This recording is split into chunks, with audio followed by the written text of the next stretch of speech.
নমস্কার বন্ধুরা, প্রথমে সকলকে স্বাগত জানাই আমার ইউটিউব চ্যানেল এডুকেশন অ্যান্ড দেবশ্রীতে। আপনারা যারা বিভিন্ন চাকরির পরীক্ষার জন্য প্রস্তুতি নিচ্ছেন তাদের জন্য গুরুত্বপূর্ণ বেশ কিছু প্রশ্ন ইতিহাস থেকে। দেখতে গেলে এখানে আমি মাত্র 10টি প্রশ্নের উত্তর দিয়েছি, কিন্তু যে আলোচনা আমি করেছি তাতে 100-র ওপরে গুরুত্বপূর্ণ প্রশ্নগুলো যেগুলো বিগত বিভিন্ন বছরের পরীক্ষার প্রশ্নপত্রে এসেছে সেই সমস্ত প্রশ্ন উত্তর আপনাদের জানা হয়ে যাবে এবং এভাবে পড়লে অবশ্যই মনে থাকবে। চলুন প্রথম থেকে শেষ পর্যন্ত ভিডিওটি দেখুন, আমি আশা রাখি আপনারা উপকৃত হবেন। প্রথম প্রশ্ন, নন্দ বংশের প্রতিষ্ঠাতা কে ছিলেন? মহাপদ্ম নন্দ, চন্দ্রগুপ্ত মৌর্য, ধননন্দ, বিম্বিসার। আমরা কম বেশি সকলেই পড়েছি খ্রিস্টপূর্ব 6ষ্ঠ শতকে ভারতে কোনো ঐক্যবদ্ধ সাম্রাজ্য ছিল না, ছিল জনপদ। 16টি গুরুত্বপূর্ণ জনপদ ছিল যা মহাজনপদ নামে পরিচিত, এবং এই 16 মহাজন পদের মধ্যে মগধ সর্বাপেক্ষা শক্তিশালী মহাজন পদে পরিণত হয় এবং শেষ পর্যন্ত সেটি একটি সাম্রাজ্যে পরিণত হয়। মগধে যে রাজবংশগুলো রাজত্ব করেছিল তার মধ্যে নন্দবংশ চতুর্থ এবং নন্দবংশের প্রতিষ্ঠাতা মহাপদ্ম নন্দ। আমরা এক নজরে দেখে নেব যে মগধে কোন কোন রাজবংশগুলো রাজত্ব করেছিল এবং তা ক্রমান্বয়ে আমরা সাজিয়ে নেব, কারণ এটাও একটি গুরুত্বপূর্ণ অংশ। এই অংশটিকে কেন্দ্র করে কিন্তু প্রশ্ন দিয়ে থাকে, বিগত বছর প্রশ্নপত্রগুলো ঘাটলে দেখা যাবে এই প্রশ্নটি রয়েছে। ওলট পালট করে 3টে অপশনে দেওয়া থাকে, একটি অপশনে সঠিকভাবে ক্রমান্বয়ে সাজানো থাকে এবং যে পড়েছে সে সঠিক প্রশ্নের উত্তরটি দিয়ে আসতে পারে। তাহলে বংশগুলো কি কি? প্রথম হলো বৃহদ্রথ, এটি পুরাণে পাওয়া যায়। এই রাজবংশ সম্পর্কে যদিও মতভেদ রয়েছে। এরপর হর্ষঙ্ক, যার প্রতিষ্ঠাতা বিম্বিসার। নেক্সট শিশুনাগ বংশ, তারপর নন্দ, তারপর মৌর্য, নেক্সট শুঙ্গ, তারপর শেষে কানব বংশ বা কান্য বংশ। এবার মগধের একটু পরিচয় আমরা জেনে নিই। 16 মহাজনপদের একটি জনপদ হলো মগধ। বর্তমানে বিহার রাজ্যের দক্ষিণাংশে অবস্থিত, রাজধানী রাজগৃহ, বর্তমান নাম যার রাজগীর বা গিরিব্রজ। পরবর্তীতে পাটলিপুত্রকে এর রাজধানী করা হয়, যা বর্তমানে পাটনা। নন্দবংশ ভারতের ইতিহাসে প্রথম শূদ্র রাজবংশ হিসেবে পরিচিত। প্রাচীন ভারতের একটি গুরুত্বপূর্ণ রাজবংশ যা মগধ অঞ্চলে খ্রিস্টপূর্ব 4র্থ শতকে রাজত্ব করেছিল। এবার মহাপদ্ম নন্দ সম্পর্কে একটু জেনে নেওয়া যাক। পুরাণ মতে মগধের শিশুনাগ বংশের রাজা কালাশোকের রাজসভার যে রাজনাপিত, সেই কাজগুলি করত এই মহাপদ্ম নন্দের বংশধররা বা মহাপদ্ম নন্দের বংশের লোকেরা। এবং সেখান থেকেই এই কালাশোকের যে মহিষী বা পত্নী বা রানী, তার সঙ্গে প্রণয় ঘটিত সম্পর্কের জন্য মহাপদ্ম নন্দ এবং কালাশোকের সেই রানী ষড়যন্ত্র করে কালাশোক এবং তার 10 পুত্রকে হত্যা করে মহাপদ্ম নন্দ মগধের সিংহাসন দখল করে। মহাপদ্ম নন্দ এক শক্তিশালী রাজা হয়ে ওঠেন এবং তিনি যুদ্ধ নীতির মাধ্যমে উত্তর ভারতে মগধের আধিপত্য প্রতিষ্ঠা করেন। তিনি কোশলের ইক্ষ্বাকু বংশ, পাঞ্জাল, কলিঙ্গ, অসমক, কাশী, কুরু, সুরসেন, যেগুলো 16 মহাজনপদেরই অন্যান্য পদ ছিল, সেই অঞ্চলগুলিকে দখল করে এবং উত্তর ভারতে, সমগ্র উত্তর ভারতে মগধের আধিপত্য প্রতিষ্ঠা করেন। এবং এই কারণে তিনি কিন্তু সর্বক্ষত্রিয় ছেতা উপাধি নিয়েছিলেন, বা একরাট বা একছত্র সম্রাট, এই উপাধিগুলি তিনি নিয়েছিলেন। তার আরও একটি উপাধি ছিল, তা হলো উগ্রসেনা, কারণ তার বিরাট এক সেনাবাহিনী ছিল। ডক্টর রাধাকুমুদ মুখোপাধ্যায়ের মতে তিনি ছিলেন উত্তর ভারতের প্রথম মহান ঐতিহাসিক সম্রাট। নন্দবংশের শেষ রাজা ছিলেন ধননন্দ এবং তার বিরাট সেনাবাহিনী ছিল, এবং তিনি অগ্রসৈন্য বা গ্রিকদের মতে আগ্রামেস নামেও পরিচিত ছিলেন। তার এই বিরাট সেনাবাহিনীর খরচ বহনের জন্য তিনি করের পরিমাণ বাড়িয়ে দিয়েছিলেন এবং তিনি যথেষ্ট অত্যাচারী শাসক ছিলেন। তার পতনের জন্য চাণক্য বিশেষভাবে সাহায্য করেছিল চন্দ্রগুপ্ত মৌর্যকে, এবং চন্দ্রগুপ্ত মৌর্য ও চাণক্যের মিলিত উদ্যোগে, মিলিত প্রচেষ্টার ফলে শেষ পর্যন্ত ধননন্দকে কিন্তু সিংহাসনচ্যুত করা হয় এবং মৌর্য সাম্রাজ্য বা মৌর্য বংশের রাজত্ব শুরু হয়। তার সময়কালীন আরেকটি গুরুত্বপূর্ণ ঘটনা, গ্রিক বীর আলেকজান্ডার 327 খ্রিস্টপূর্বাব্দে ভারতে প্রবেশ করেন। এটাও কিন্তু প্রশ্নে দিয়ে থাকে যে আলেকজান্ডার কোন রাজার সময়কালে ভারতে এসেছিলেন। পরবর্তী আরেকটি গুরুত্বপূর্ণ প্রশ্ন, এই প্রশ্নটিও বিগত বিভিন্ন চাকরির পরীক্ষার প্রশ্নপত্রে আপনারা পাবেন। কৌলিন্য প্রথা কে চালু করেন? বল্লাল সেন, ধর্মপাল, শশাঙ্ক, বিম্বিসার। সঠিক উত্তর বল্লাল সেন।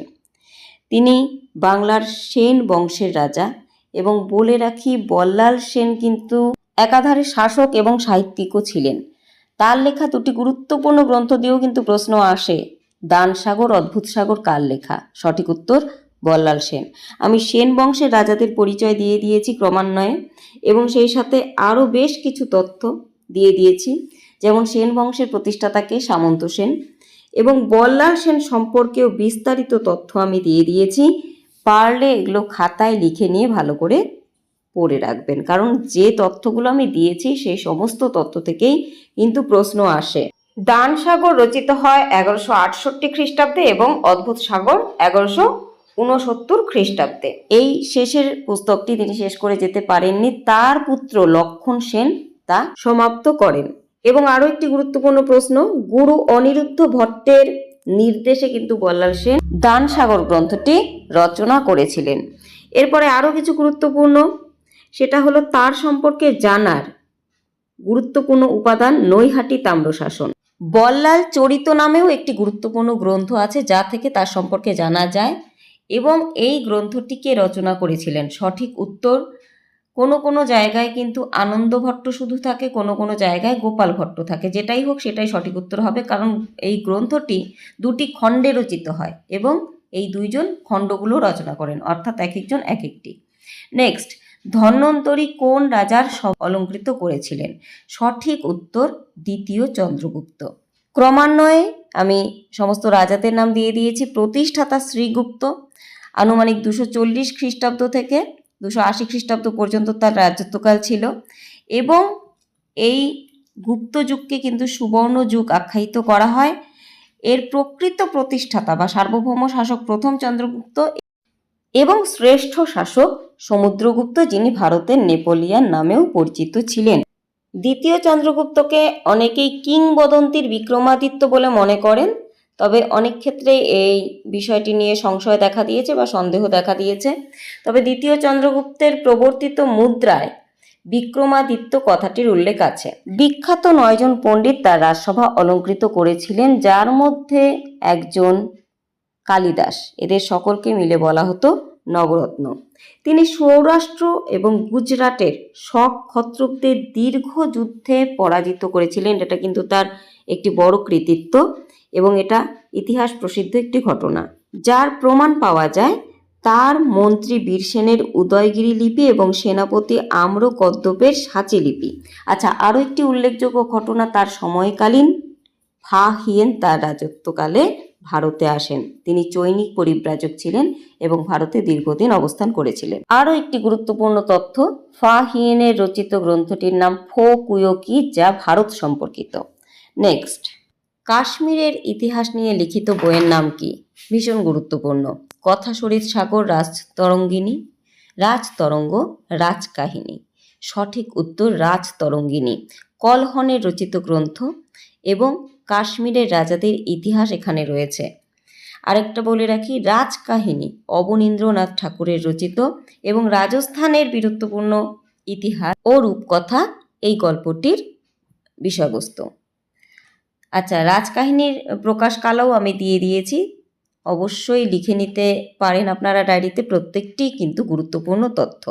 নেক্সট, কথা শরীর সাগর, এই গ্রন্থটিও কাশ্মীরি কবি ও পণ্ডিত সোমদেব ভট্ট রচনা করেছিলেন, অর্থাৎ উনিও কাশ্মীরি কবি ছিলেন। পরবর্তী কনিষ্কের রাজধানী কোথায় ছিল? পাটলিপুত্র, পেশোয়ার, তক্ষশিলা, বৈশালী। সঠিক উত্তর পেশোয়ার।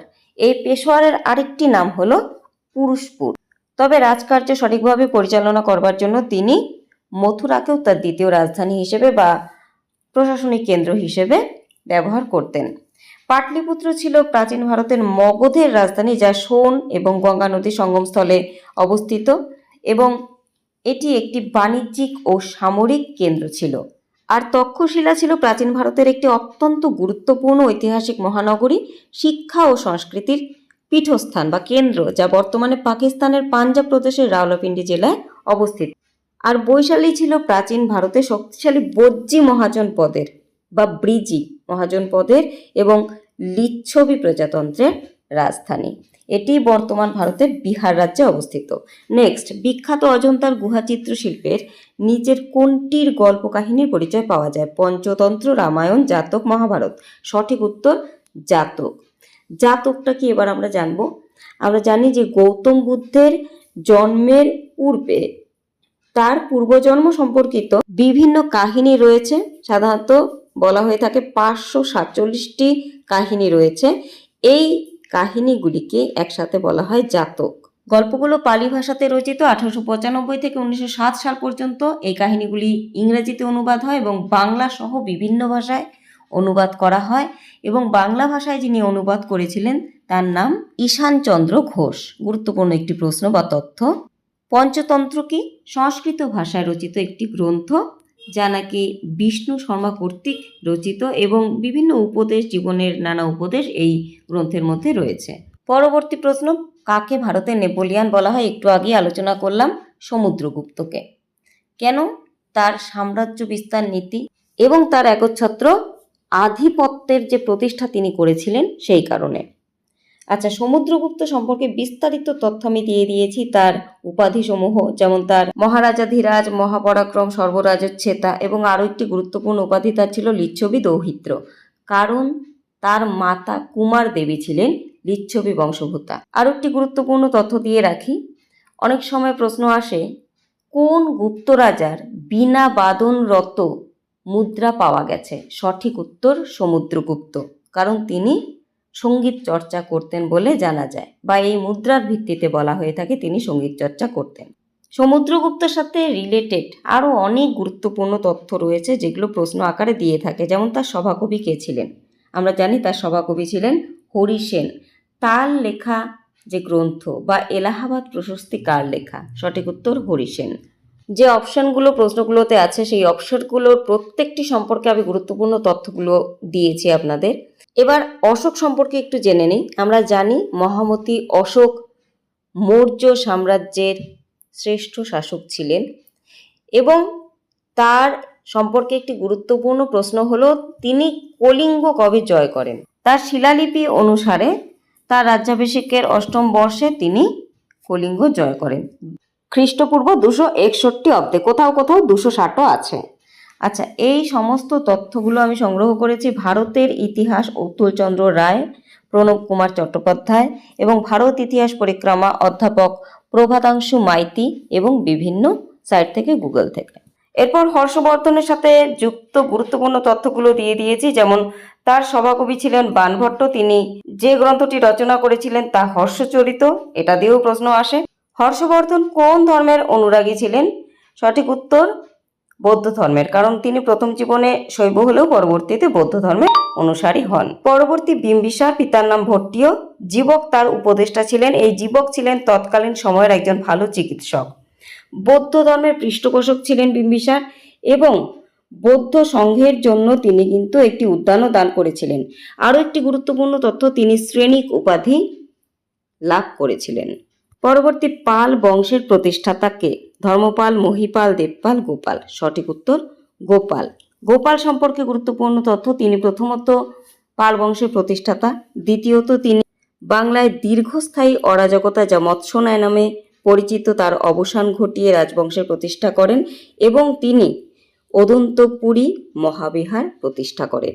মহিপাল সম্পর্কে, তিনি পাল বংশের দ্বিতীয় প্রতিষ্ঠাতা এবং তিনি একাদশতম সম্রাট এবং এই মহিপাল ছিলেন দ্বিতীয় বিগ্রহপালের পুত্র। এরপর দেবপাল, দেবপাল ছিলেন ধর্মপালের পুত্র এবং তিনিও একজন শ্রেষ্ঠ শাসক, তবে ধর্মপাল ছিলেন সর্বাপেক্ষা শ্রেষ্ঠ। ধর্মপালের সময়কালীন গুরুত্বপূর্ণ ঘটনা ত্রিপাক্ষীয় সংগ্রাম এবং তিনি বৌদ্ধ ধর্মাবলম্বী ছিলেন। আরও গুরুত্বপূর্ণ কিছু ঘটনা হলো বিক্রমশীল বৌদ্ধ বিহার তিনি নির্মাণ করেছিলেন এবং পাহাড়পুরের সোমপুর বিহারও তার আরেক কীর্তি। পরবর্তী মৃচ্ছকটিকম নাটককে রচনা করেন গুণাট্য, শূদ্রক, কালিদাস, বিশাখ দত্ত। সঠিক উত্তর শূদ্রক। এই মৃচ্ছকটিকম শূদ্রক রচিত 10 অঙ্কের একটি সংস্কৃত ভাষার নাটক। উজ্জয়িনী নগরের দরিদ্র ব্রাহ্মণ বণিক চারু দত্ত এবং গুণবতী গণিকা বসন্ত সেনার প্রণয় কাহিনী এর মূল বিষয়। আর গুণাট্য হলেন প্রাচীন ভারতের বিখ্যাত এক কাহিনীকার, যার একটি গুরুত্বপূর্ণ গ্রন্থ হলো বৃহৎ কথা। কালিদাস সম্পর্কে আমরা প্রত্যেকেই নিশ্চয়ই কম বেশি কিছু না কিছু জানি, তার গ্রন্থ বা তার রচনাসমূহ। তার গুরুত্বপূর্ণ দুটি নাটক অভিজ্ঞান শকুন্তলম এবং মালবিকাগ্নিমিত্রম, এছাড়া কাব্যগ্রন্থ মেঘদূত, কুমার সম্ভবম, রঘুবংশম। বিষাদ দত্ত ছিলেন গুপ্ত যুগের একজন বিশিষ্ট সংস্কৃত নাট্যকার ও কবি। তার রচিত সবচেয়ে বিখ্যাত দুটি ঐতিহাসিক নাটক মুদ্রা রাক্ষস এবং দেবী চন্দ্রগুপ্তম। পরবর্তী প্রশ্ন, সুলতানি যুগের আকবর কাকে বলা হয়? ফিরোজ শাহ তুগলক, মোহাম্মদ বিন তুগলক, আলাউদ্দিন খলজি, বলবন। সঠিক উত্তর ফিরোজ শাহ তুগলক। কেন বলা হয়? কারণ তিনি আকবরের মতোই উদার ছিলেন, বিভিন্ন জনহিতকর কাজ তিনি করেছিলেন এবং প্রজা কল্যাণে তিনি রত ছিলেন। তার গুরুত্বপূর্ণ কিছু জনহিতকর কাজ হলো, তিনি দার উল সিফা নামক চিকিৎসালয়ে বিনামূল্যে চিকিৎসার ব্যবস্থা করেছিলেন এবং দরিদ্রদের আর্থিকভাবে সাহায্য করবার জন্য এবং গরিব পরিবার যাতে তার কন্যাদের বিবাহ দিতে পারে সেই কারণে কিন্তু তিনি আরও একটি ব্যবস্থা করেন, তা হলো দেওয়ান ই খয়রাত। পরবর্তী, আলাউদ্দিন খলজি। আলাউদ্দিন খলজিও উদার মনোভাবাপন্ন একজন শাসক ছিলেন, সুলতান ছিলেন। তিনি প্রথমত যে গুরুত্বপূর্ণ কাজটি করেছিলেন তা হলো ভূমি জরিপ ব্যবস্থা। দ্বিতীয়ত দাগ ও হুলিয়া প্রথার প্রবর্তন। দাগ ও হুলিয়া কি? দাগ হলো ঘোড়ার গায়ে চিহ্ন দেওয়া এবং দ্বিতীয়ত হুলিয়া হলো সেনার পরিচয় বা সেনার বিবরণ। এই দুটি প্রথা চালু করার পিছনে কারণ হলো যাতে কেউ সেনাবাহিনীতে দুর্নীতি করতে না পারে। এখানে আমি উল্লেখ করিনি, কিন্তু তার আরও গুরুত্বপূর্ণ কিছু কাজ রয়েছে। তা হলো তিনি প্রথম বাজার নিয়ন্ত্রণ ব্যবস্থা চালু করেন, বাজারে ন্যায্য মূল্যে যাতে মানুষ জিনিস পায় সেই ব্যবস্থা করেন এবং রেশনিং ব্যবস্থা চালু করেন। এরপর মোহাম্মদ বিন তুগলক। আমরা সকলেই জানি ইতিহাস খ্যাত পাগলা রাজা যিনি, তিনি মোহাম্মদ বিন তুগলক। যদিও তিনি অনেক প্রতিভার অধিকারী, জুনাখা নামে পরিচিত এবং গিয়াসউদ্দিন তুগলকের পুত্র, তার বিভিন্ন কার্যকলাপের জন্য তিনি পাগলা রাজা নামে পরিচিত, যেই কার্যকলাপগুলি কোনোভাবেই সফল হয়নি। যেমন তিনি রাজধানী পরিবর্তিত করেন, দিল্লি থেকে দেবগিরিতে রাজধানী পরিবর্তিত করেন, যার নাম তিনি দেন দৌলতাবাদ। তারপর তাম্র মুদ্রার প্রচলন, এই সমস্ত বিভিন্ন কার্যকলাপ তিনি করেছিলেন যেগুলোর একটাও সফল হয়নি। এরপর গিয়াসউদ্দিন বলবন। গুরুত্বপূর্ণ একটি প্রশ্ন গিয়াসউদ্দিন বলবনের সাথে রিলেটেড, তা হলো সিজদা ও পাইবস কে প্রবর্তন করেছিলেন? সঠিক উত্তর বলবন। সিজদা কি? সিজদা হলো শাসকের সামনে বা রাজার সামনে নত জানু হওয়া। পাইবস কি? তার পদযুগল চুম্বন করা। পৃথকভাবেও প্রশ্নটি দিতে পারে, সিজদা কি বা পাইবস কি? এই যে আলোচনাগুলি করলাম, এই আলোচনার প্রত্যেকটি অংশ থেকে কিন্তু প্রশ্ন দেয়, কাজে খুব ভালো করে পড়বেন। আশা করি ভিডিওটি আপনাদের কাছে উপকারী। যদি মনে হয় ভিডিওটি উপকারী, অবশ্যই লাইক করবেন, কমেন্ট করবেন এবং জানাতে পারেন কোন কোন বিষয়ের আপনারা আর ভিডিও চাইছেন।